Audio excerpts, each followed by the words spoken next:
Welcome to the Everyone's a Critic movie review podcast. I'm your co-host, Bob Zerl. Hey, I met you. You are not cool. With me, as always, is professional film critic Sean Patrick. I am the smart. I am the smart.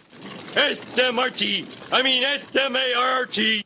And Josh Adams. Stick around. Visit us at IHateCritics.net and everyoneIsaCriticPodcast.com. We're also on Facebook. Our Twitter and Instagram handle is CriticsPod. There you can check out our top fives, watch the trailers that we post, read all of Sean's reviews, and so much more than any news we share. You can also get on Patreon and be a supporter to the podcast by going to IHateCritics.net/Patreon. That's the best way to support the show and help us grow. We actually had 2 Patreon supporters capture a bat in the basement, the studio basement, a couple of days ago. So otherwise, it'd just be sitting over there right now because I'm not going to do it. Is Bob secretly Batman? No. It would be our character actors, actually, both of them together, captured the bat. Okay. They've allowed me to not realize if I'm afraid of bats or not because I don't know because I didn't have to come down here and deal with it. It was nice. We're also on iTunes, Stitcher, Google Play. If you want to subscribe to the podcast on iTunes, that helps us move up the iTunes charts.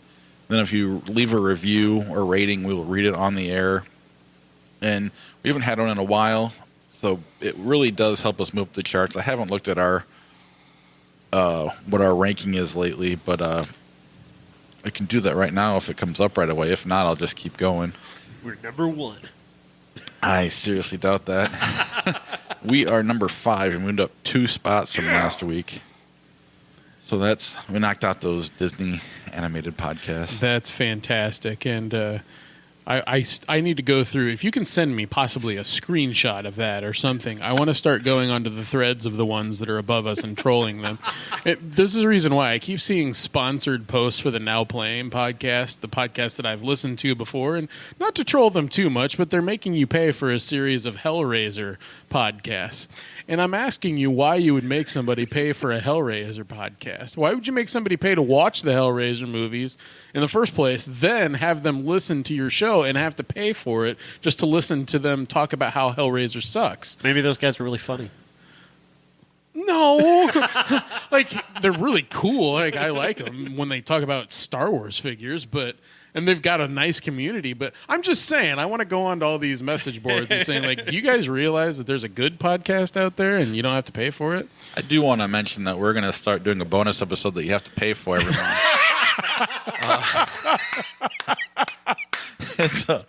The first one's going to be free, but it's going to be a Patreon-only podcast. So then we're going to put it on Bandcamp, I think, for like $1. Just to we're trying to grow the show. We're going to go to video. If I don't have my house situation dealt with here soon, I'm just going to do it. We're just going to start doing the video, maybe January or February or something like that, if I can't get that taken care of by then. So, because we have the equipment, and we might as well get going on it. We want to get moving on the book, which again, we have more time in the spring and winter. We'll be getting all that going. So, Patreon really helps us out, and hopefully, the bonus episode's good enough to make people want to pay for it. And then on top of that, we're going to have bonus movies thrown in there. The Greasy Strangler will be on the. Is it Strangler or Stranger? Strangler. Yeah. This free one is not going to include that, but the first Patreon-only one will have that movie on there. We'll try to do it monthly, and it's going to mainly be flick chart shows, so just you get more of a sense of us goofing around, which hopefully is more fun. But we'll get to that when we get to that. This week, any news we wanted to get to before we hit the trailers? There is no ability for anyone to see a Zack Snyder cut of Justice League. There's a petition out there. It's got over 100,000 signatures already sent to Warner Brothers. We want to see a cut of Zack Snyder's original vision and how it was going to be like at least a half hour longer. His son, Jet, actually told everyone that his film initially was tonally very different and was longer, and he liked the film that he saw, but was still way different than his dad's film. So that prompts people to want it even more. The problem is there's literally no version of that exists. When they went into the editing room, things that Snyder had filmed, well, they just cut or changed. Delete. Yeah, there was no assembly cut by the time Joss Whedon actually took over. So you can't have an assembly cut of the film. You can get some deleted scenes. What did Zack Snyder's son see? Footage, I'm sure. I Yeah, he probably put it together in his head. Yeah, saying, well, this is what it is right now, but I need to finish it. And at that time, it appears is when his daughter passed away. So, Zack Snyder's daughter, that is. And so that's when Joss Whedon was brought on and actually assembled a cut. And then from there, they decided to do reshoots. So I'm sitting there wondering, like, ooh, that sounds like a good idea. I would like to see two different versions of that film and see which one I like better, especially when you look at the Batman vs. Superman disc and you've got an Ultimate Edition that is much, like, cooler and more fleshed out and, yes, longer. But I would have been interested to see a darker Justice League film, see what that means. Does it make the film better? No, you're not going to get it. You're just going to get deleted scenes. And that's it. That's going to cause even more DC fanboys to email critics and threaten their lives, I guess. Did you see this silly ad that they put together? DC fans trying to save Justice League. They're trying to. They put out an ad that looks like a ad to get people to donate to charity, which they were asking DC fans, like hardcore DC fans, to see Justice League at least 6 times in the theaters in order to make sure that it gets another sequel. That's so. Was Sarah McLachlan hired to do a voiceover? I mean, it's You too can help save the Justice League. because it doesn't For the make $1 price of a billion. ticket. It's not gonna. It's gonna be profitable. Probably already is. The story that I saw was that they could lose between 50 and 100 million on it, which is not a massive loss. They lost, like Warner's lost more on Jupiter Ascending than they're going to lose on Justice Well, League. what's the budget on that movie? It's already made Justice almost, League? Yeah. 300 million. Well, it's already at 200 plus But the international. You're not thinking of the P&A though. Right. I mean, with that, the outlay for the marketing alone probably not doubled the price, but certainly added another several million dollars worldwide. Oh, yeah, and there are some unique items that came out this week just on social media alone. Seeing sponsored ads for Justice League way more than I saw sponsored ads for anything else, as well as a first official photo of Joe Manganiello as a character. If you hadn't listened to our podcast last week, I won't say it, but official released photo like less than a week from the release of the film seems to be a bit ahead of time, but perhaps to still capture that interest level while the film is still in theaters. But also, you got to remember too that before they can actually claim any profits, they have to pay money to the top line people, the directors, producers, and actors. All get a piece of the pie even before they ever actually get to profitability. Right. But still, in order to, they would have to stop making. I mean, they don't. I don't know. Are they going to not make Wonder Woman then? I mean, No. They're going to keep. Wonder Woman's a separate property that's already, a moneymaker. They're not. That one's going to happen regardless. Yeah, I don't even know what to think of it. I always take DC news with a bit more grains of salt than other news. But until Aquaman comes out next year, there will be 7 Marvel films if you count the stuff that's under the Marvel cinematic umbrella, as well as Fox's X-Men properties, Deadpool and the 2 X-Men films that are coming out. Whoa. that's it kind of gets you out of sight, out of mind if you haven't had it planned really well in advance. And it comes back to leadership. I think that DC just didn't have the proper leadership to get this done. They made a lot of really wrong decisions, and if they'd had a visionary like Feig in charge of the whole thing, maybe that works. Feig and Avi Arad, not to give them too much credit, but they certainly at least keep the vision of the Marvel Universe straight, whereas nobody seems to know which way the DC Universe is going to go. I mean, even with Zack Snyder at the helm, and Zack Snyder isn't necessarily at the helm of anything. I mean, because there's seemingly multiple people at Warner Brothers who have a hand in everything related to the DC Universe. It reminds me of the Democratic Party a little bit. If you think about it, like you've got the most popular characters, and you should clearly dominate this landscape, but they're too busy like climbing over themselves and then in the end lose. There's some striking similarities. But I mean, when it comes down to it, though, when you really get down to it, it is about the movie stars. And Robert Downey Jr. was the perfect choice to play Iron Man, and that is your cornerstone, that is your rock. Gal Gadot as Wonder Woman is fantastic, but nobody knew that was going to work until it did. Henry Cavill has been an absolute disaster as Superman, just a disastrous choice. Nobody still knows who he is. He's Q rating. Even as Superman, he is still barely. People can say, "Who plays Superman? Who's that guy?" They still do that. And they have created, Chris Hemsworth and Chris Evans became stars because of their. And Affleck was. I mean, Robert Downey Jr. wasn't who he is now. Right. I mean, he kind of became Iron Man with Iron Man. Whereas Batman seems to have dragged Ben Affleck down. Right.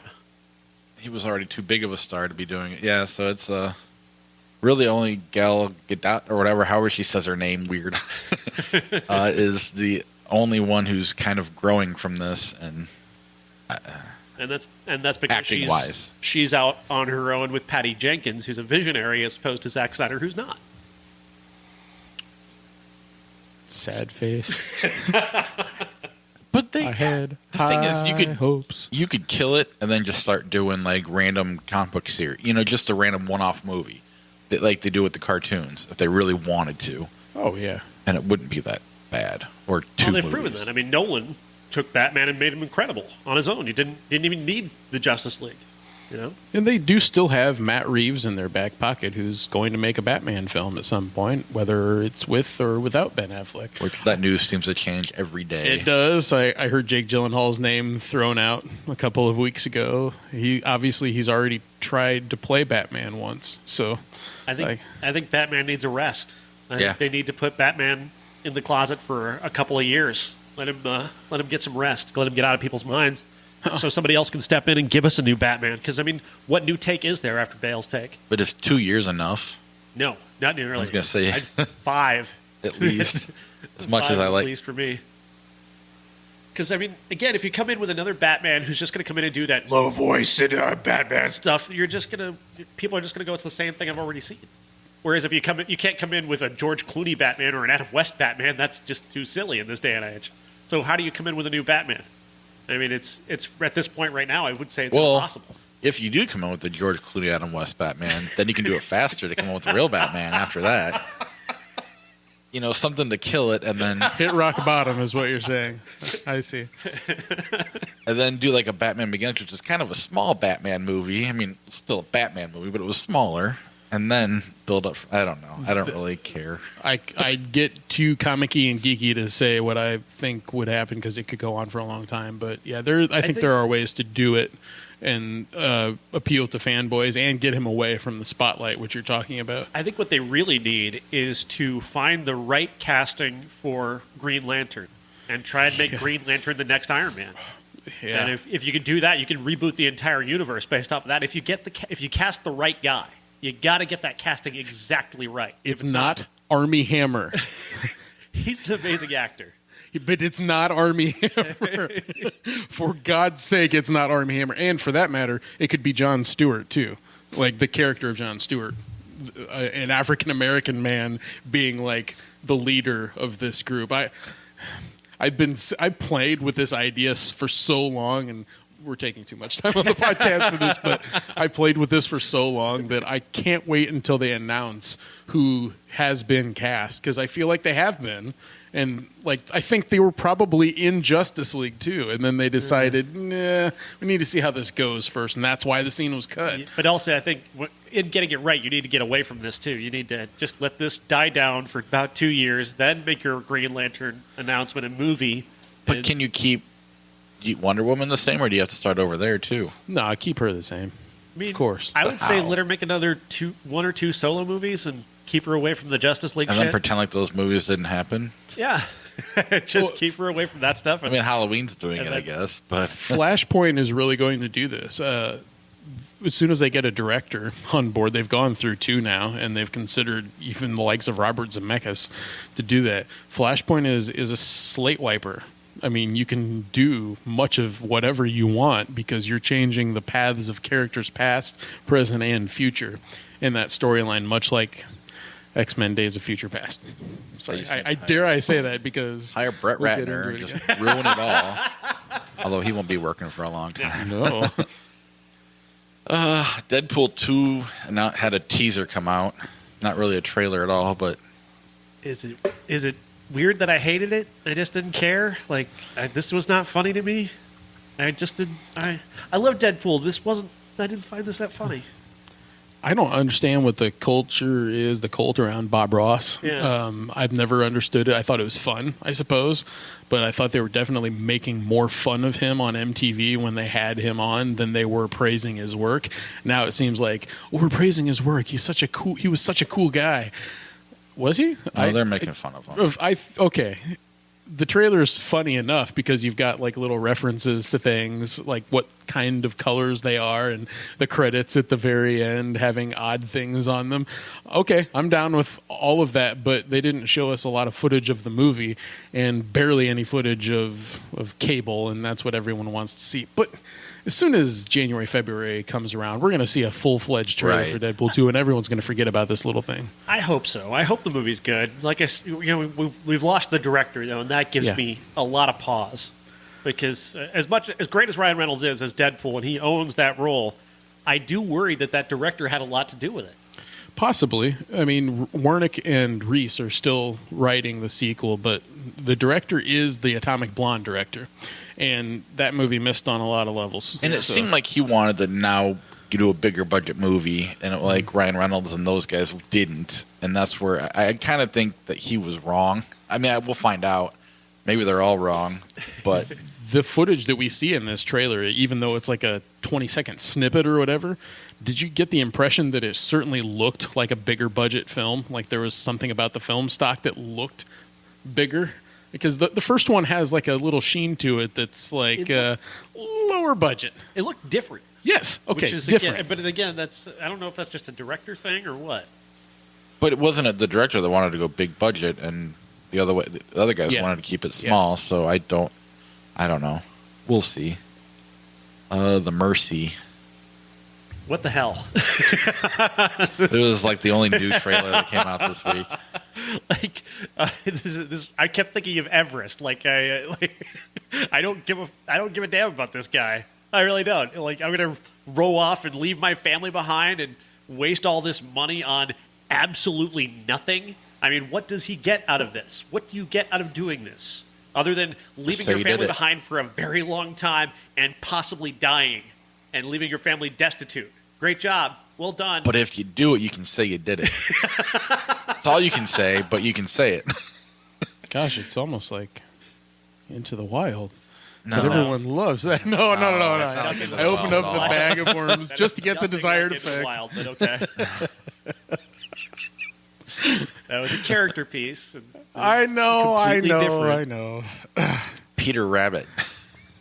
Yeah, what the hell is this? I don't know. I'm just Sony Pictures Animation needs to fill their budget somehow. We talk about this every time that January, February, March comes along, and Sony Animation's got a brand new movie coming out, and there we have it. I mean, it looks Domhnall Gleeson and Rose Byrne.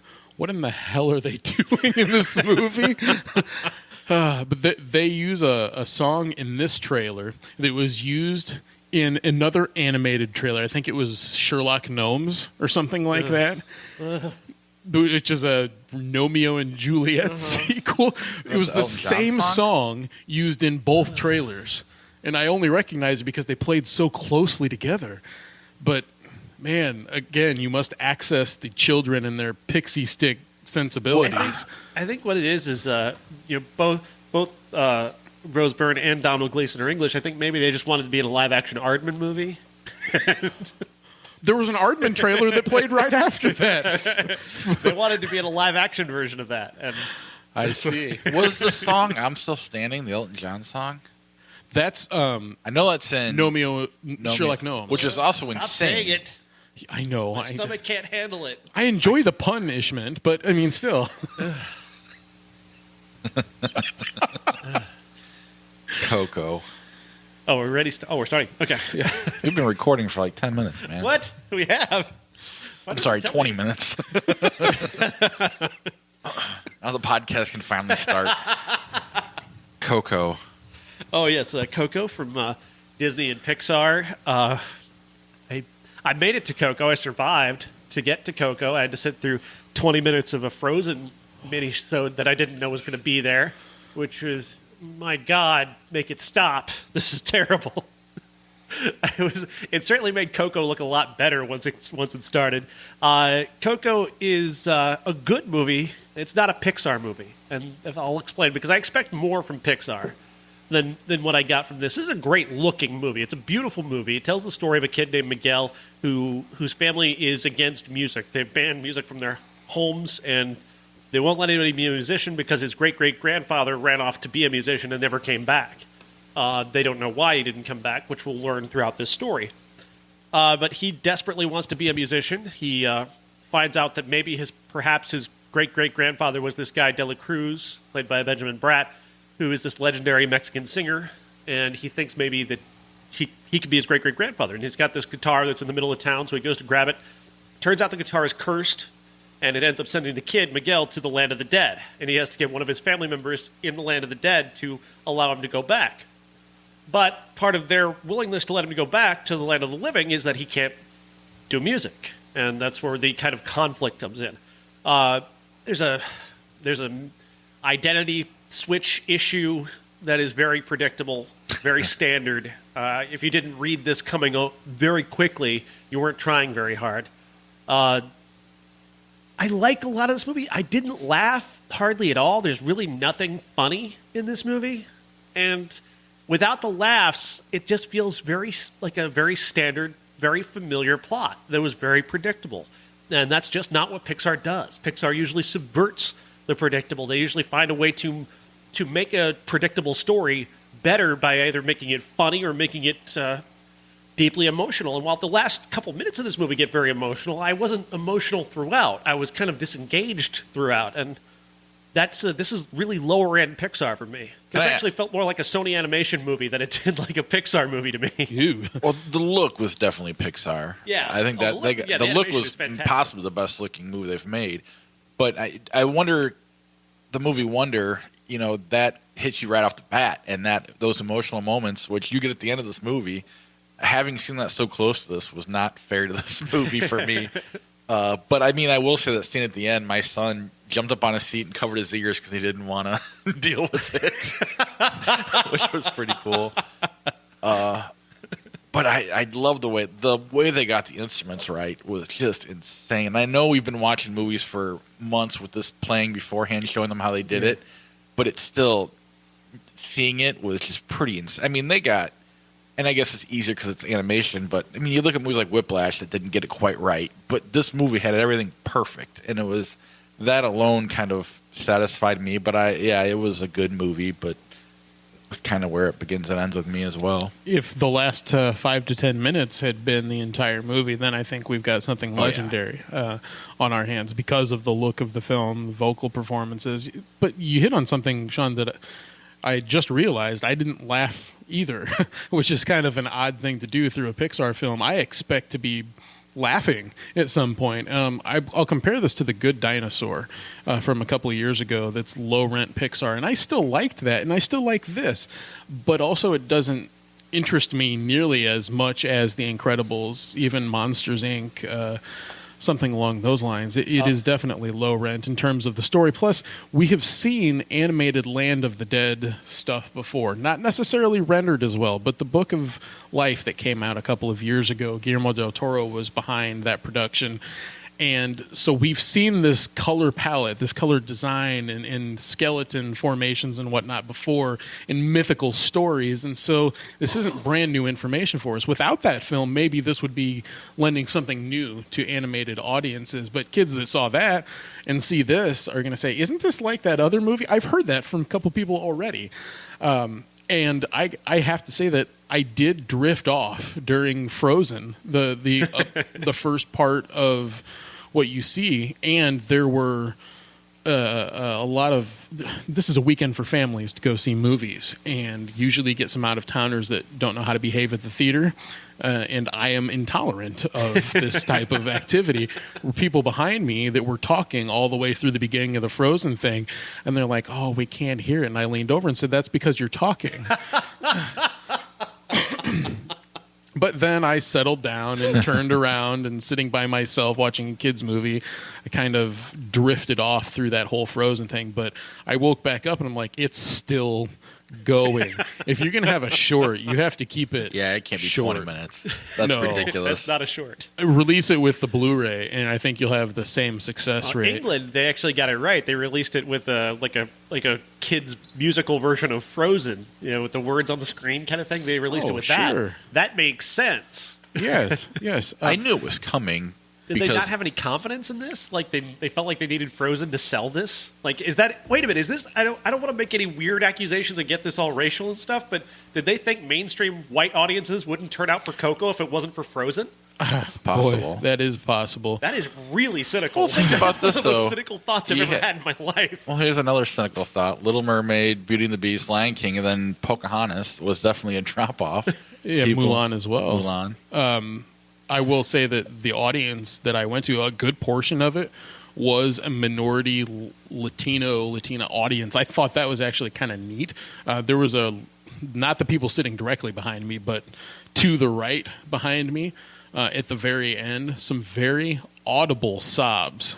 And I knew that meant that the film was connecting to them in a way that it wasn't connecting to me.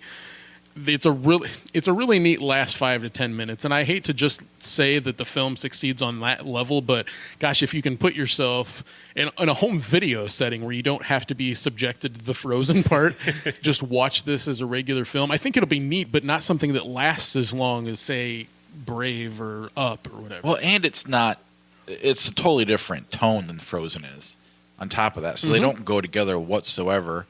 I didn't notice. I didn't laugh now that you pointed out. So I don't think they were trying to make. It's not like there were jokes that failed. It just Right. It wasn't. It was not a comedy. They weren't. I think they succeeded in what they were doing. I think we just expect Pixar to constantly reinvent the wheel every time they make a movie. I mean, but they've set the bar that way. Right. I mean, when you come out with the masterpieces that they've made with Toy Story, each of the Toy Story movies, with Up, with Ratatouille, where they're hitting home run after home run after home run, you expect them to do that every time, and when they don't, it stands out. Yeah, when they hit a triple, it's like, damn it. and this was probably a solid double. I mean, I will give it that. It was good. It's a good movie. But it's there with like Cars 3 and It's better than Cars 3, but yeah, it's The Good Dinosaur. That lower end. that's a single, Bug's Life, whatever. right? Like the lower end of Pixar's output. Well, it's like, see, Pixar needs to take a hold of Batman. They know how to lower the bar and then knock you out the next time. That's what they're doing.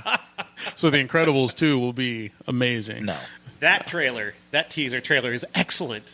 Loved that. Oh, sure. Yeah. Gets me excited. That's the Pixar sequel that I've actually wanted. I'm surprised it's taken this long for them to do this. Yeah. But it's interesting. Incredibles came out about that time when they were saying they weren't going to make sequels. Pixar, we're not going to make sequels, and then But they had already made one. right. But they were saying that they weren't going to do it. They weren't going to get You're into right. that.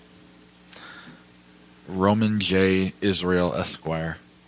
Yes, Denzel Washington playing a lawyer who's kind of a behind-the-scenes guy. His partner passes away, and he's forced kind of into a position where he has got to step up front, and then, of course, he fails miserably at that, and he has to figure out whether he can compromise his ideals to actually make money and survive.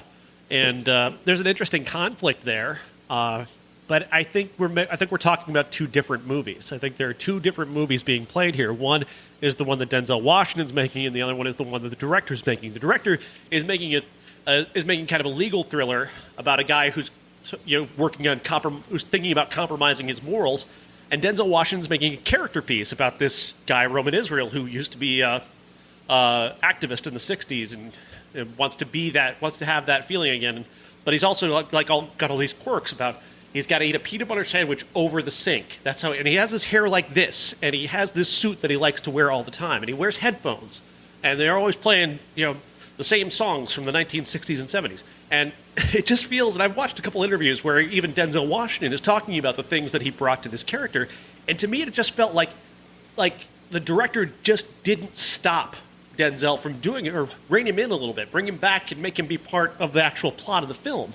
He seems to be doing his own bit of business all over the place, and it's not necessarily in service of the plot. And so we've got two different movies going on, and for me, they just didn't connect. Everything seems like it should connect, and Denzel's not bad playing this character. He can't be bad. He's Denzel Washington. But he's in a different film than what the director is making, and that clash for me just didn't work. Did you see it, Josh? No, I didn't. I know what you're saying, because it wasn't as good as I thought it was going to be, but I still liked it, and I thought Denzel was really, really good in it. I guess the legal thriller really seemed more background to me. Like, it connected for me, and it seemed like it wasn't, like the thriller wasn't supposed to be on the forefront, because it was a character piece, and it was about a guy who, I think one of the early lines in the movies, I'm going to butcher it, but it's something along the lines of, every man's greater than the worst thing they ever done, or something like that. It's in the trailer. And at some point, he does the worst thing he's ever done. And it's more about that line and kind of him dealing with, coming to grips with that. In the background, there is something really bad going on. And I think of the way that Gilroy makes movies. Like, Nightcrawler is not your typical movie. It's nothing like this either. It's its own thing. But there's nothing like that movie. And this one, I think people are, I don't want to say they're missing the boat or he missed the boat, but it's definitely, it seems like it's going to be more of a normal movie. And I think either he's not connecting the dots or the audience is one or the other. But for me, I thought Denzel was spectacular. He's on the spectrum. I think that's a big part of the movie. I read Sean's review, and I disagree and agree kind of at the same time. I get what he's saying. I just think Denzel was really, really good and deserves to be nominated for it. But again, the movie, I would call the movie good. I wouldn't call it great. I wouldn't call it bad. I would just call it good. It reminds me kind of like a great player on a last place team competing for MVP. It's like he doesn't deserve the MVP on a bad team. Andre Dawson. Well, I know, but he didn't deserve but to win. But that's Fences. And you did compare this to Fences. I do compare this to Fences because he was doing the same thing in Fences. He was making he was in a different movie than everybody else. Viola Davis is actually acting in a movie. Denzel Washington is acting in a play. It was very obvious what was going on there, and the disconnect ruins that film. And I think here also, Denzel's doing his character thing, and Dan Gilroy's making a movie, and they're not making the same thing. And if you listen to interviews with him, you can even talk about how Denzel even kind of came up with the idea of him being on the spectrum.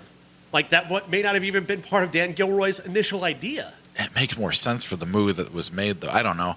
At one point you mentioned a love interest, which I don't think she ever felt like a love interest based on the movie. I think he thought she was. But I don't think she thought she was. But then what was she doing? Pitying him? No. I think she was inspired by what he was saying when she came in to talk to her. I think it was more around that. I never at one point even considered it. I know he thought he did because he tried to kiss her at one, or he does. But I don't know if it was pity, or maybe it was a little pity, but I don't think it was. See, I think with Carmen Ejogo, who plays that character, and with Colin Farrell, they're both making the same movie, whereas Denzel's in this other movie. Which, if you look at life, people on the spectrum are, I don't know. That's true, but at the same time, it doesn't make for a cohesive movie. And it connected for me, I guess. But again, I was really looking forward to it. And then I will just end with good. Sean will probably say a little lower than that. So I get what he's saying. It's not poorly made. It's not bad. And Denzel's quite good, but I can't give him credit for what I believe is him ruining the movie that was being made.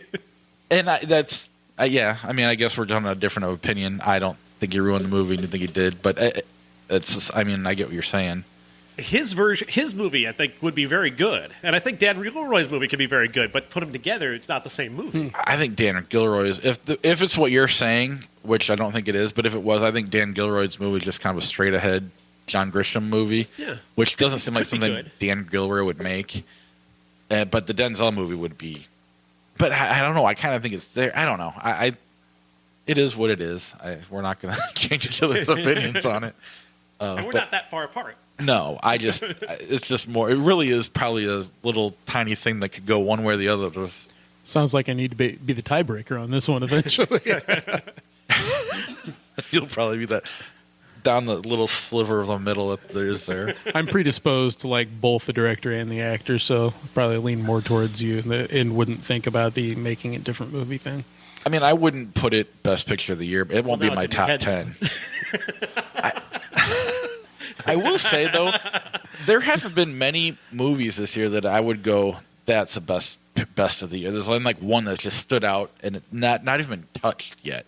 But performance-wise, there's been a lot of great performances this year. Like, I mean, I watched 3 movies this week, or plus the ones we're watching here, just at one after another. Laurie Metcalf, Saoirse Ronan, the people from Battle of the Sexes, Armie Hammer. I mean, it's just been one after another. So, I don't know, Lady Bird? Yes, Lady Bird. I love this movie. And it's interesting because I can't really tell you what the plot is. I'm not sure. It's a coming-of-age story, I guess, but it's not typical in any way. Saoirse Ronan plays Lady Bird. She gave herself that name for her own reasons that aren't really discussed. She's willful. She makes decisions and she sticks to them for a time until she doesn't. And she's just a fascinating character that way. Everything about this character, this is definitely a character piece, and what she does with this character is incredible. It's just such a real human being that you're watching. You're watching a real teenager, which is remarkable because Saoirse Ronan is 24 years old. But she settles into being a 17-year-old so easily. And they are two very different mindsets. They're two very sets of different experiences. And she's Irish. And in this movie, she's from Sacramento. And you never for a moment think that's an Irish woman. Like she feels like a Sacramento teenager. It's an amazing performance. It's the best performance by any actress this year, I think. And in one of the most incredible movies of the year, I'd say this is like 1B behind The Big Sick. Like this, 1A and 1B right there. That's my movies for the year. That's how good Lady Bird is. Greta Gerwig is incredible. She just understands these characters and this place so very well, and she's got a wonderful eye. I compared it in my review to the director of Waitress, who's had only one movie, but it was a masterpiece. Her first time out. And same here. This is a masterpiece. This is a work of brilliant art. It's just absolutely beautiful in terms of the filmmaking. Just there's a series of scenes where Lady Bird has fallen in love for the first time with this boy, and she captures that feeling of young love, I think, better than I've seen in any movie ever. Remarkable. It's just beautiful. I love this movie. Yeah, I can't. You've kind of said everything there is to say. For me, the fun part was this was my wife being the mom and my wife being the daughter. You know, it wasn't like my daughter is not Saoirse Ronan and my wife's mom isn't Laurie Metcalf. She's both of these characters, and it's kind. I mean, she's not exactly. Right. But there's a piece of both these characters that I think is so that I wish she would have gone and seen it with me because I think she probably would disagree completely. But it's. I don't know. I had a lot of fun because of that end of it. But then when you throw, similar to The Big Sick, at no point do you sit there and go, this character wouldn't do that, that character wouldn't do that. It's just kind of a perfect movie. And what was that movie a couple years ago we watched with her in it that was so Brooklyn. amazing? Yeah. The difference in characters to the point where you wouldn't even know it's the same actress. Yeah. I mean, it's that. I mean, she's got acne on her face. It's just amazing how... I agree. Her and Laurie Metcalf, to me, could easily be Academy Award winners. I might even go as far as Lucas Hedges as the sort of boyfriend character. He's incredible, and the mini journey that he's on in the movie is remarkable too.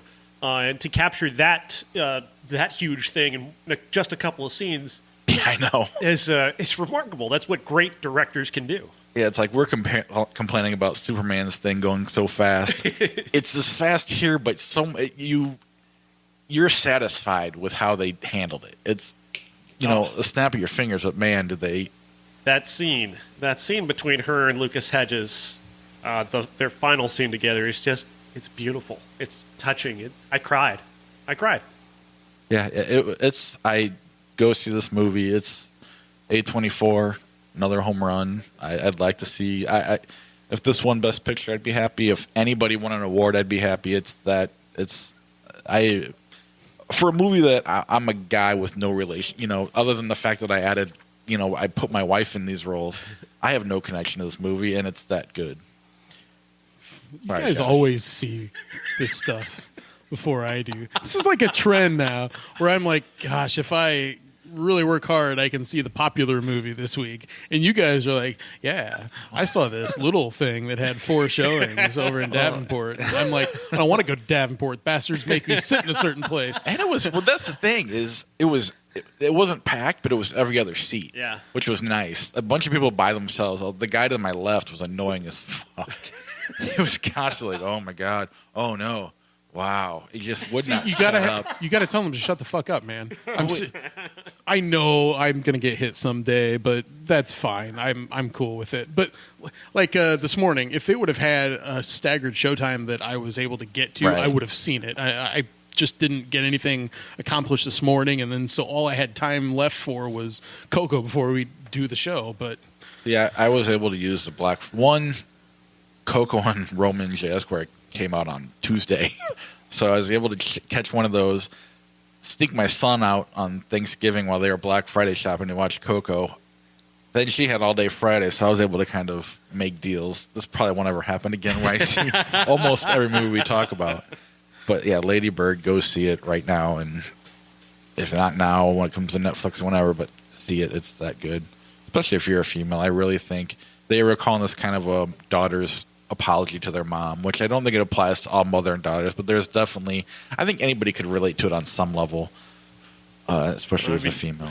We're 2 guys, late 30s, early 40s, who connected to it. Right. And then The Man Who Invented Christmas. not Jesus. And now we'll move on to our next That's movie. so rueful. Well, I thought I'd seen every movie, so I almost want to cut this to say I had. The Man Who Invented Christmas is the story of Charles Dickens writing A Christmas Carol. It stars Stan Stevens, who is in Beauty and the Beast, as Charles Dickens. He's a whiner and a complainer, and he's had 3 straight failed books. He needs a big hit, and he starts writing this book, A Christmas Carol, and the characters start to come to life, and we see his process of creating his characters, which for him, in his mind, his characters come to life and talk to him and begin to form in front of him as real people, which is a nice device, but it's a gimmick, and it's a gimmick that only That he works. created. Yeah. Because honestly, I mean, I'm sure the creation of A Christmas Carol might have been a little dramatic, but probably not nearly as dramatic as this, obviously. So you've got to come up with an interesting story to make this more dramatic. And fact is, we know he succeeded. This movie places a lot of suspense and a lot of necessary, elements of the drama hinge on the success of this book. But we're sitting there going, well, we know it worked, so what else you got? But there's movies that have done that successfully. Right, this one's just not one of them. Yeah. I will say there is one really effective scene. It's because Christopher Plummer is such a great actor. He plays Ebenezer Scrooge, and they get to that scene where Dickens is trying to come up with an ending to the book, and he needs to figure out a way to turn Scrooge around.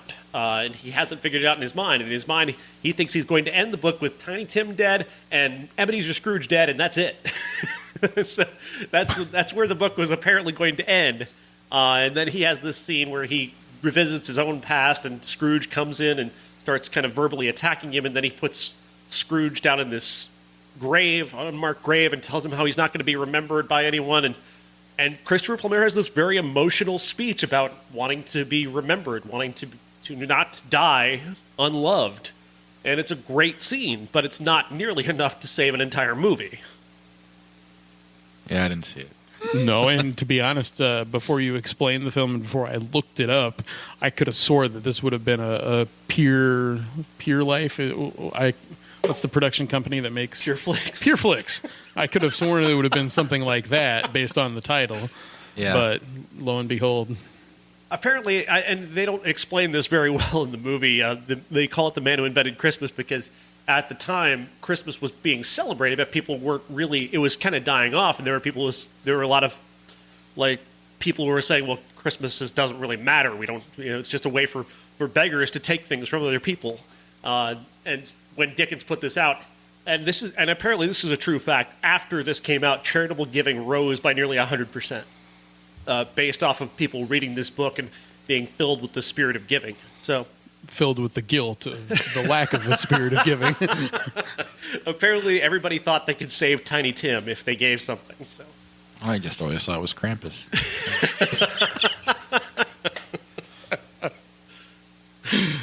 maybe a better story.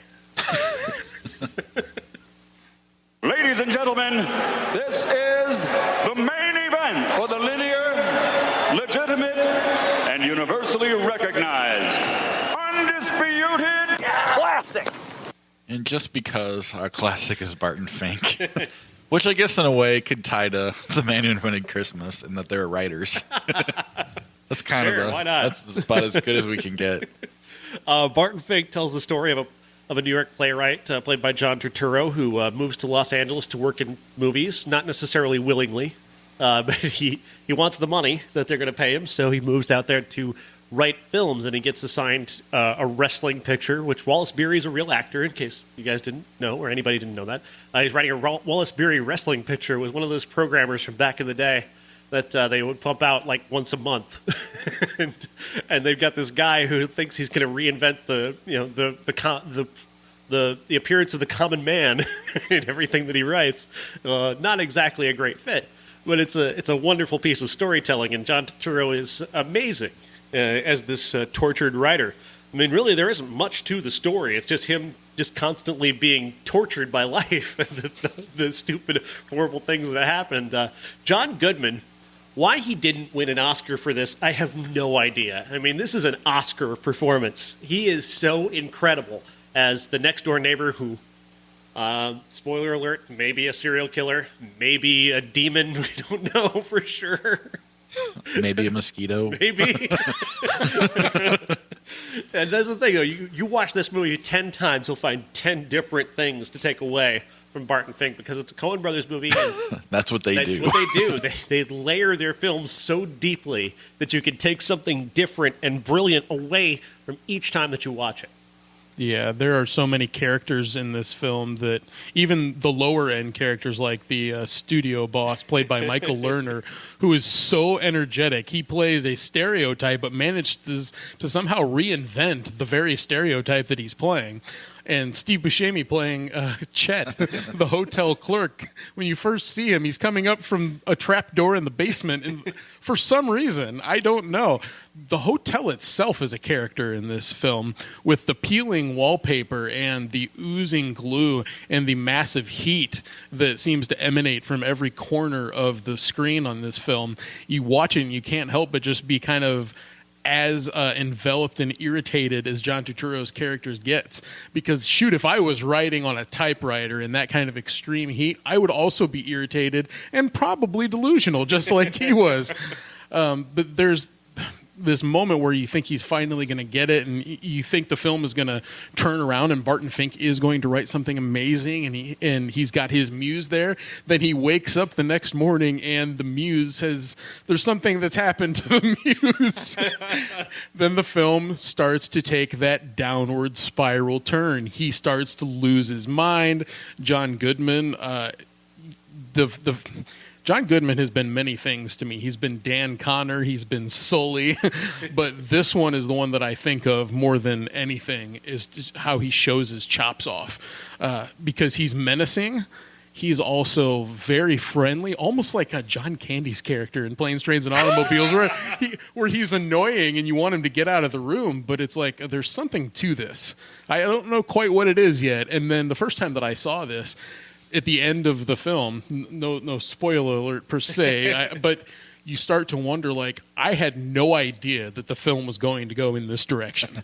Like, even though he takes care of the mess that John Turturro's got himself in, I still had no idea that that was going to happen at the end of the film.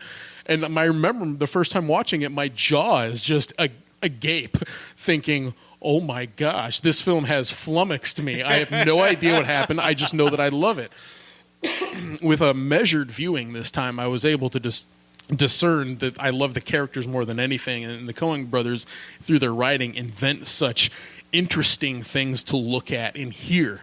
It's almost like I'll say I gravitate towards performances, and I can watch like Heath Ledger's Joker at any time or something like that, or Jack Nicholson's A Few Good Men role or something like that. But I go to Coen Brothers movies to just hear wonderful dialogue coming out of the characters' mouths. Even if it's foul, in some way there's an artistry to it that just rolls off the tongue so well. I would even have a hard time quoting this film because it's so, you don't want to get anything wrong or it loses its poignance. So Barton Fink is one of their better films.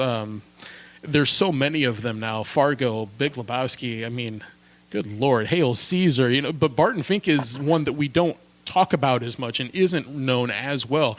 It's from 1991. It's after Raising Arizona, but before Fargo. So it's in that middle ground of no one really gives them the credit that they deserve yet. And so going back on it, you're like, oh my gosh, they were brilliant way before Fargo. It makes me wonder, because I watched this for the first time. I'd never seen it before. Is if they were in John Turturro's shoes at some point. Because at this point, Blood Simple, Raising Arizona, Miller's Crossing, all kind of quirky little artsy movies, totally different genres, but not your typical movies.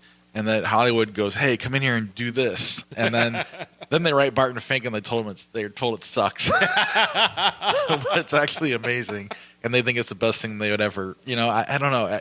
It almost felt like they were going through that while making this movie. Whether they were or not, I have no idea, but I definitely got that feeling while watching this. And John Goodman is one of the quietest, best actors I've ever. I mean, you got Walter, and then this, not to mention everything else he's done. Oh, imagine! I keep thinking of this alongside 10 Cloverfield Lane, Yes. and they just, that too. I mean, wow. And then I watched this on Amazon, so you get the little note sometimes in the corner when you accidentally move the mouse. And they were talking about the homage to The Shining and The Godfather in this movie, which was pretty insane too. I was a little, I don't know. Whenever you look at a movie from that, not that 91 shouldn't be that long ago, but I was like 11 or 12, so that's a long time ago. It still holds up as well as Raising Arizona does, as well as Blood Simple does. I mean, all their movies. I have yet to find one I don't like. I even like The Lady Killers. So I do too. Yeah, a little bit. Someday. As hard as I've tried, I can't like that one. I've only tried once. And he liked it with Tom Hanks, no less. Because he was funny. As long as he's not in war or an astronaut. I like when he has AIDS.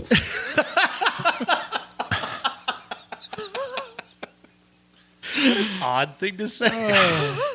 Not for real. But when he plays. I liked Philadelphia is what I meant to say. That would have been what I would have led with, maybe, but yeah. But they get no laugh. It makes a when you great say podcast title. It makes a great podcast title you can't use. Right. Anything else on Barton Fink before we move on? All right, then let's head over to 1987. Ray, this is 1987. Did you know that a girl can be whatever she wants to be? I know. My mom's a plumber. That explains a lot about you, Ray. There's just 2 this week, right? Yes, that's right. I'll start with Planes, Trains, and Automobiles. It's a good tie-in without even realizing it to Barton Fink and John Goodman and John Sean's Candy's gonna kill characters. you. Oh, no. There's just some similarities between what you expect out of the character, the sidekick or whatever. Planes, Trains, and Automobiles is a John Hughes film starring Steve Martin and John Candy. And many things befall them from New York to Chicago. They go on a plane. It gets put down in Wichita. They get on a train. It gets derailed outside of St. Louis. Not derailed, but stopped outside of St. Louis. They get in a car, and all sorts of bad things take place. Everything that could go wrong goes wrong. It's not like a laugh out loud film, and I get why some people don't like it, and that's fine. Quit pointing at him. Because I think I already know his opinion on this one. And for you, you're not like a huge John Hughes guy, so I feel like I'm a little alone in this one. But there's a bit of a heart to it that might at times seem a little forced. I get that too. I understand why people would say that. but it's just a very enjoyable watch. And the interaction between the two of them, they have a good antagonistic chemistry between each other. I'll point to one scene that I just can't get enough of sometimes because I grew up watching a show called Hogan's Family, and Edie McClurg was on that show as Mrs. Poole, the next door neighbor, the really annoying neighbor. And when she's at a car rental desk and Steve Martin has to go up to her and spew like lines of profanity after going through the car parking lot and not finding his rental car, I just love that scene for some reason, just unloading on Mrs. Poole. I know that doesn't hit with every viewer that's going to see this, but I was always annoyed by Mrs. Poole, and so for a character to unload on her is just kind of fun for me in a sadistic kind of way. I get that it's a little trope, and you can even hear with the score at times by Ira Newborn, it's leading you to like say, oh, this is pretty standard. You knew that this was going to happen, but it's well known. It's well liked. It was very successful, released on This Weekend 30 years ago. I still love it, having watched it in the past couple days. I hate this movie. I hate every inch of this movie. It hits every wrong note with me. It is so irksome. I want John Candy to die. I really did. I really hate this movie. Like this character, I really just despise him. And honestly, I think Tommy Boy is a better version of this movie. That's how bad I hate this movie, is that Tommy Boy is actually a better version of this. I actually enjoy Chris Farley a great deal more, and I actually enjoy David Spade more than I enjoy Steve Martin. So what does that tell you about how much I hate this movie? I kept expecting the deer scene to happen, and then I realized, oh yeah, it's Tommy Boy. all the John Candy's doing, though, in this movie is just basically uglier, longer takes on what Art Carney did on The Honeymooners. That's all he's doing. That's really it. And that's just, to me, that's not funny or inventive in any way. It's just the repeat of one of the longest running, well-known tropes in comic history, the slob. And it's just, oh God, I hate him so much. And then Steve Martin is so shrill. And when he's not being shrill, he's being super dull. And I can't stand this freaking movie. We need to get Sean a new hat. This comedy snob. He's got a music snob hat on right now. The guy who says the Tommy Boy is a comedy snob. I'm just kidding. I'm kind of with Josh. I don't have a problem with John Hughes. I just don't like his teenage movies. Sure. Not that I don't. I think those are great movies. But I just think they're fine and everything's so great, so I don't get it. But I also didn't watch them in their time. I watched them later on, so I have no connection to them. I've seen this a million times. I just have a hard time telling somebody that something's not funny. It's such a subjective thing, you know? And so it's funny enough for me. I enjoy it. It's watchable. It's silly. It'll never be on a top 100 list of even comedies, but it's a fun movie for me that you can count. That's fine. Go ahead. I'm just, maybe, I don't know. I like it for what it is. And comedy-wise, yeah, it hits me in all the right spots, I suppose. It could have helped that I watched this for the first time with my mom way back in 1993, 94, and we had the same sense of humor. We come from the Monty Python, the Zucker Brothers, and whatnot school of comedy, and so with the car being as ratty as it looked through all of the scenes that it went through, and then all of a sudden the trunk gets launched through the air, we lost our minds after. Well, I know, I get it. Because it's just something that if it hits you, it's like the cow being ejected over the castle, right, in Monty Python. That's not funny, right? No, but for us, that makes us run to the bathroom because we're laughing so hard. I don't know why, but this has something like that in there, and we watched them go through all of this peril, and then all of a sudden to see the trunk go flying, just lost our minds. So I had a really good time watching this. It's not irksome at all for me. That just goes to show that I could watch The Hangover a million times and be irked every time. I would rather watch Due Date again than watch this, which is essentially the same movie as well. I like Due Date better. But I don't know. Due Date, Tommy Boy, this, they're all the same movie. And they're all playing a version of what Art Carney did on television 70 years ago. I'm definitely not going to say that this is some kind of original piece of comedy. It just happens to be a nice blend of the type of filmmaking that I enjoy in John Hughes and the personalities that I already liked coming into the movie in Steve Martin and John Candy. So not a reinventing the wheel by any means, but well known for a lot of the same reasons that it's not liked. I do like John Candy. I like Uncle Buck. I can't stand this. I like this better than Uncle Buck. The first half on Friday, I saw the first half of Canadian Bacon for the first time. Was enjoying the bejesus out of it when we had to stop it. But oh my lord, that movie was starting to be like an all-timer comedy for me, and I'm going to have to finish it whenever Oscar season ends. So yeah, I'm trying to do my top 100 comedies in my head. You mean Judd Apatow, Kevin Smith, and the Hangover movies are gonna just keep pushing this down. But I enjoyed it for what it was. Three men and a baby. Yeah, our top 5 this week is created out of the top 3 actors from this film. Very successful film. Wow, was it successful? So much so that it spawned a completely unnecessary sequel called Three Men and a Little Lady. How many years later, too? 1991. Or 1990, I'm sorry. Oh, it's only 3? Yeah. Stars Tom Selleck, Steve Guttenberg, and Ted Danson as 3 playboys who, I envision that everyone of their age, every man their age wanted to identify with one of these 3 characters. You're the quirky artist, you're the successful architect, or you're the actor. And every dude wanted Ted Danson's hair, or Tom Selleck's mustache, or Steve Guttenberg's Bugs Bunny comedy routine thing going on. So you line them all up, and they do actually have good chemistry as a trio together. Okay, the film, however, struggles because it just goes through what you expect it to do, and that's no knock. Leonard Nimoy is a fine carpenter as a director, or at least he was.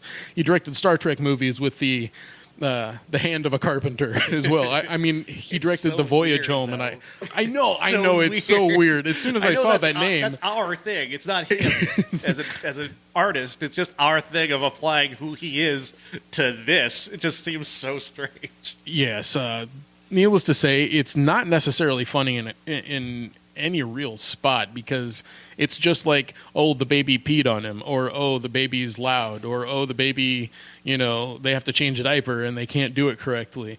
Okay, so it's an 80s movie. I mean, there's a lot of similarities with this and Baby Boom. You've got somebody that's successful in trying to do a fish out of water thing, and eventually Ted Danson has to come in and kind of do it on his own. And it's a little different in that you're challenging the masculinity of the era by getting them to open up and be a little more caregiver-y than a lot of males at the time, I suppose. But I don't know if this really has stood the test of time like other movies. Is it looked on as more of like an anachronism of the time, or is it really something that has lasted as a classic? I don't think that it has. I don't think it has either, but I found this a lot easier to watch than the other movie, for sure. I didn't actively hate this movie at all, and I kind of enjoyed it because I enjoyed it as a kid. I think the nostalgia, at the very least, my nostalgia for this holds up. Because Ted Danson is really super charming. I mean, he just really is, and Selleck is great, and Guttenberg is funny, and no one's laugh out loud funny like you said, but it's amusing enough to make it all work, and it's such a silly premise. These 3 guys are really good together, so yeah, I mean, for me, I don't necessarily think it's not a classic by any stretch, but it's good enough. And it was certainly nice to watch this after Trains, Planes, and Automobiles and actually enjoy a movie. I watched them back to back. I guess I want to be the one who liked them both. I don't know. Probably nostalgia for both of them, really. Again, I don't know how you can say something is or isn't funny. Everybody's fine. Some people like pee. Some people don't. But then you guys, neither one of you mentioned the whole drug story that's tied into this movie. I was hoping that you would bring it up. Which was so ridiculous, but made it kind of fun, too. I don't know. I watched it with my kids, and the whole ghost thing that everybody tried to tie on this movie. I'm like, there's a ghost in this movie. And my daughter's like watching it. I'm like, there it is. She's like, that's a guy. I'm like, no, that's the ghost. And then later on when the cardboard cutout shows up on the movie, she goes, no, see, that's what was over there. And I'm like, there were adults that did not know, were not able to realize that wasn't a Good ghost. job. Like my mom wouldn't let me watch this for a while because people thought there was a ghost in it. Not very long. I still watched it as a kid, but My mom definitely plays a big role in my liking this. She loved this movie, but she was completely in love with both Ted Danson and Tom Selleck. Like, those were her guys. I definitely know that my dad tried to look like Tom Selleck. He bore a slight resemblance to him, to be fair, but Magnum PI and Selleck and his mustache that was the reason why my dad kept his mustache all of his adult life. So there you have that. It's interesting. It's an interesting look at like the way that Hollywood kind of is a tiered system of what kind of star you are, because these guys never became movie stars by any stretch. They were always TV guys. Well, Gutenberg was a movie guy, but he wasn't good at it. Put Gutenberg aside. Put Gutenberg aside. We're talking about Danson and Selleck here, who were like the two biggest things in the world on television. Put them in a movie, and well, at least together they made a hit, but away from each other, they could not get the ball out of the infield. And I think when you look at our top fives, you'll realize that a lot of the movies that they're kind of small parts. Very small in some cases, yes. Do we head You're straight going to have to there? read my top five for me. That is okay. Put your top 5. Who's your top 5?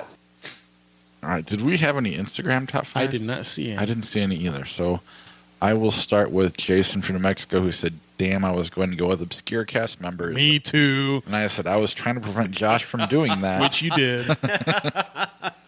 So Jason had Daughters of Satan with Tom Selleck. I've never seen that I've movie, never but even it heard of that sounds great. Number 4, Can't Stop the Music with Steve Gutenberg. I've seen that one. It's awful. 3, Short Circuit with Gutenberg. 2, Ted with Danson, who is uncredited in that movie. And then number 1, Mr. Baseball, and Jason is a baseball guy. I honestly considered Ted for my list. I had it on there, but just got rid of it. It was such a small thing that I just like.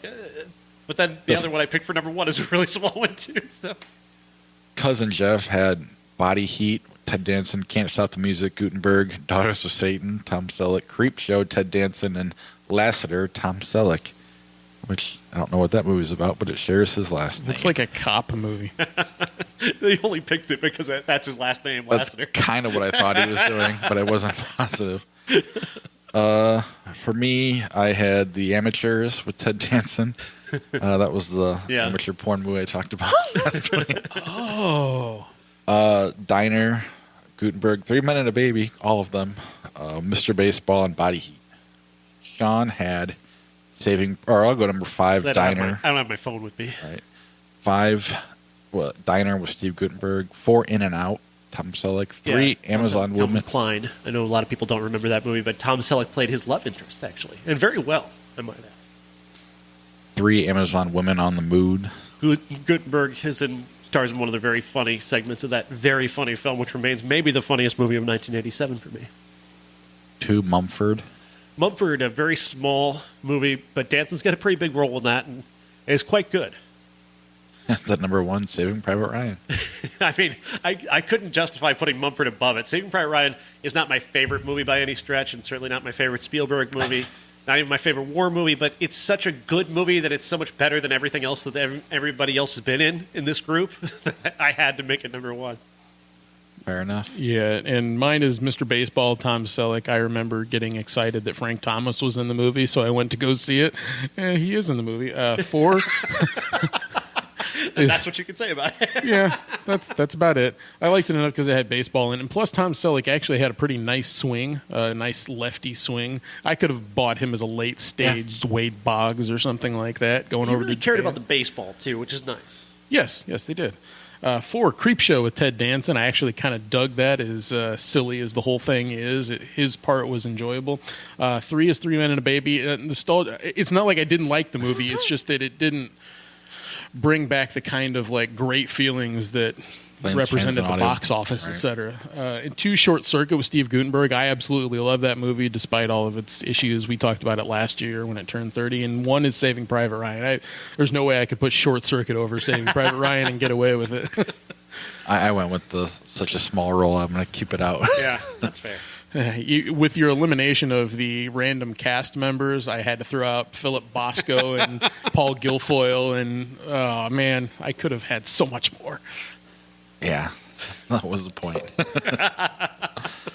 And Jason actually did do one, but I don't know where it's at the moment, so I apologize for not reading that on the podcast. He did, however, send us a message saying he just saw it and didn't like it. But I will say, the further I get away from it, the more I start to kind of loses it for me. So. It doesn't, it's not a great movie that holds up. Like, I mean, it's good. I think it's one of the better movies of as a blockbuster of the genre, and of the as a blockbuster, it's a very good movie. But it's not going to be in my top 10 list right now. Oh, not even close. Probably not, of course. But I think the idea is that I was completely fresh to the material, had no idea what was coming, and so therefore it worked for me because of that. Next week, we know the Disaster Artist is coming. We're also going to talk about what's it called? Call Me by Your Name. Call Me by Your Name. Those 2 we're for sure talking about. So because of that, the Disaster Artist is about the making of The Room, the worst movie of all time, which apparently is very watchable. I will find that out. The Room's going to be our classic. So we're going to try to watch those back to back if we can make that work. And then we're also going to play catch up with movies that Josh and I are catching up on. That'll include Get Out, American Made. There's a handful of other movies, Big Sick. And then our top 5 is going to be James Franco films. So it's going to be the James Franco podcast is what. Sigh. But He I says agreed sigh. to it and said we should go ahead with it. Hold on. He didn't agree to it. He came up with the idea. Okay. Yeah, well, right. I didn't want to go that far because you guys had already talked about it. So I didn't come up with the idea, but I was willing to, of course, talk about it because it should be that. I mean, it really should be. I'm not going to let my personal problems with James Franco and his shitty acting get in the way of a good podcast. Well, what did you say? Did we say that in passing, a month ago or something? I don't remember ever. Did you really? I don't remember ever talking about James Franco being a top 5. I thought that was all your idea. Oh, well, right after I said that, I thought you 2 said we were discussing that, but... Oh, no. Okay. We didn't. He was saying that to be funny. Yeah. Oh. Well, in that case, it is my idea. All right. You had a point that you made about every time we talk about a James Franco movie. Shut up, guys. Everyone that we've talked about on this podcast that Josh has seen, he has liked. Kind of like zombie movies and war movies or westerns for Sean. And musicals for you? Is that what it is? No, I don't really know if I have a thing, do I? Star Wars movies? Except for I'm not liking them. Although I will say the last one was the best one I've seen, or the one I liked the most, if that means anything. And I don't know. We now own a lot of them. We don't own the first, or the prequels or whatever, because I don't. Basically, if I'm going to use DVD store, I found the Star Wars movies, and my son's obsessed, so I might let him go see this new one at some point. You can always borrow the prequels from Josh if you want. Yeah. We got a lot of Oscar willing movies participant to in the get corruption through. of your child. I don't know how he knows what he knows about those movies, but he apparently knows. If you're also like, man, they just don't have a new figure of this character that he really loves, then you just got to send a little message to Josh, and Josh has got one stored away. Very happy to corrupt your son. He's already corrupt with Minecraft, so I'm good. Oh, get out. Get out. We walked into a GameStop, just some 16-year-old nerd and my son and me, and they were just talking in this language I didn't know existed. I always thought my son was making shit up. The kid knew what he was saying, and vice versa. It was really, really creepy. Were they speaking in letters? They were just saying words like creepers and stuff, which yes, which seems like I think my definition of creeper is different than theirs. Apparently, the Minecraft definition is its own thing, and its own thing. Gosh, once they start talking about Minecraft and Pokemon, like my eyes glaze over. It's like talking about Star Wars in front of you. I didn't think he knew what he was doing in the game. He's 5 years old. I just thought he was running into walls and stuff, but apparently he knows what he's doing. Go figure. And I don't. So that's what we got next week. I do want to thank our Patreon supporters, our Key Grip, Charlie Messing.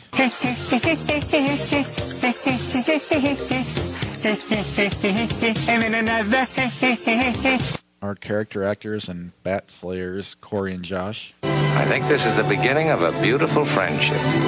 Our associate producer, Jason from New Mexico. This is crazy. You want me to hit you? That's right. What, like in the face? Surprise me. Our executive producer, Uncle Jeff. You talking to me? You talking to me? And he writes at a blog, I think it's theholymess.com. I've shared some of his stuff on our Facebook page if you want to check him out. And then our movie star, Dave Severs. I want the truth! You can't handle the truth! Stick around for a brief flick chart, and then there'll be a bonus episode coming out shortly thereafter. That ought to do it. Thanks very much, Ray. And we're the three best friends that anybody could have. We're the three best friends that anyone could have. We're the three best friends that anyone can have. And we'll never, ever, ever, ever, ever leave each other. We're the best three friends that anybody can have. I mean the three best friends that anybody can have. That's right, the three best friends. All right, let's do 3, and then we'll go to the bonus flick chart podcast. Fair enough. Dune, 1984, or Con Air. You've everybody seen Dune? I Yes. have. Con Air. If only for the humor of it, that's all. Dune. It's I hilarious. can't. Con Air's hilarious. I'm Not kind of with intentionally. Sean. Not for the right reasons, but Yes. Alien Resurrection. Or Yes! Or The Exorcist. Oh, This is where Sean can say Alien Resurrection just because I could go either way on this. I don't know. you're crazy. I don't really like The Exorcist at all. I'll take The Exorcist. yeah, I have to go with The Exorcist 2, but Alien Resurrection turns 20 We're not talking today. about and Exorcist 2. The Exorcist as well. The Life of Brian or Airplane. Sucks to have to choose between the two, but